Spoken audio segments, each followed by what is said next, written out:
नमस्कार। आज गांधी जयंती है और आज ही बिहार में एक किशोर ने अपनी पार्टी की आधिकारिक घोषणा की है।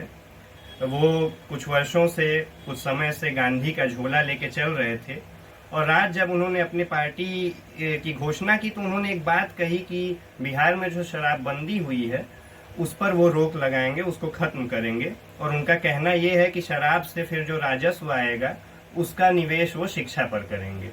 अब यहाँ ये समझने की ज़रूरत है कि शिक्षा और शराब का क्या तालमेल है। हालांकि शराब पर मेरा कोई बहुत नैतिक दृष्टिकोण नहीं है, लेकिन फिर भी बिहार में शराब एक द्रव्य से बढ़कर एक हिंसक द्रव्य हो जाता है। एक ऐसा द्रव्य जो अंधकार, हिंसा और अशिक्षा का प्रतीक है।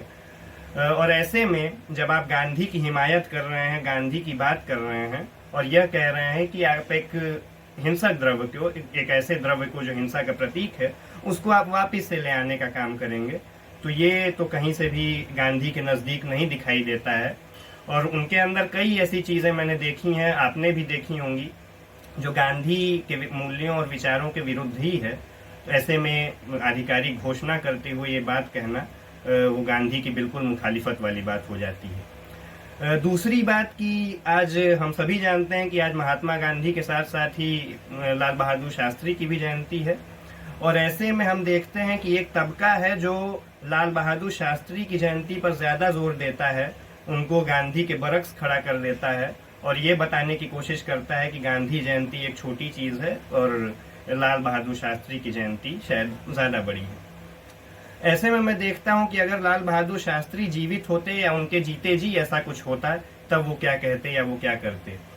वो शायद गांधी की ही जयंती को ज़्यादा तरजीह देते। जिस आदमी ने एक वक्त का खाना छोड़ दिया था एक समय में जब देश पर संकट आया था, वो इतना कम से कम पेशेंस और धैर्य तो रख लेता कि वो अपने जन्मदिन से अधिक तरजीह देता गांधी की जयंती को, क्योंकि शास्त्री गांधीवादी ही थे, इसमें कोई दो राय कहीं से नहीं है। एक बात और कि आज अकादमिया में, जो अकादमिक जगत है भारत का, और उसमें सबसे केंद्रीय और सबसे मुख्य विश्वविद्यालय जो हैं, जैसे जवाहरलाल नेहरू विश्वविद्यालय हो या दिल्ली विश्वविद्यालय हो, वहाँ पे जो अकादमिक जगत में जो गांधी पर काम हो रहे हैं वो गांधी के साथ कितना न्याय कर पा रहे हैं। आज जितनी नियुक्तियाँ हो रही हैं या जिन लोगों को वाइस चांसलर बनाया जा रहा है या जिन लोगों को एसोसिएट प्रोफेसर और डीन बनाया जा रहा है, वो किताबें लिखते हैं गांधी पर, वो गांधी को संघ से जोड़कर किताबें लिखते हैं, वो राजनीतिक चिंतन में गांधी की बात करते हैं, लेकिन फिर वो अंत आते आते यही कहते हैं और वही बातें कहते हैं जो आपको व्हाट्सएप पर सुनाई देती हैं कि गांधी बंटवारे के जिम्मेदार थे, गांधी ने पाकिस्तान को पैसे दिए, गांधी मुस्लिम परस्त थे। यही बातें घूम फिर कर उनके द्वारा भी कही जाती हैं और वो लाखों, 2.5 लाख 3 लाख कमाने वाले, जो है कि महीने कमाने वाले प्रोफेसर के मुंह से ये बातें सुनी जाती हैं। तो यहाँ पे भी एक ज़रूरी हस्तक्षेप की ज़रूरत है भारत के अकादमिक जगत में भी, कि गांधी को हम किस तरह से वहाँ पुनर्जीवित कर पाएँ ऐसे समय में जब गांधी को ख़त्म करने की कोशिश न सिर्फ लोकप्रिय तौर पर बल्कि अकादमिक तौर पर भी की जा रही है। और गांधी, ये तो रही देश की बात, गांधी देश से बढ़कर दुनिया के भी हो जाते हैं। और आज हम देख रहे हैं कि एक बड़ा युद्ध चल रहा है देशों के बीच, मुल्कों के बीच, बमबारी हो रही है, मिसाइलें दागी जा रही हैं। ऐसे में गांधी कहाँ होते, क्या कर रहे होते।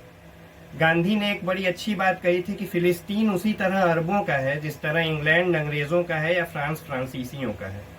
हालांकि वो ये भी कहते हैं और उनका मानना है कि यहूदियों पर जो जुल्म हुए थे उससे भी वो सहानुभूति रखते हैं यहूदियों से, लेकिन केवल इस बिना पर उन्हें एक अलग मुल्क दिया जाए या फिलिस्तीन का बंटवारा करके उन्हें एक अलग मुल्क दिया जाए, इस बात की हिमायत गांधी कभी नहीं करते, क्योंकि गांधी बंटवारे के हिमायती कभी नहीं रहे हैं।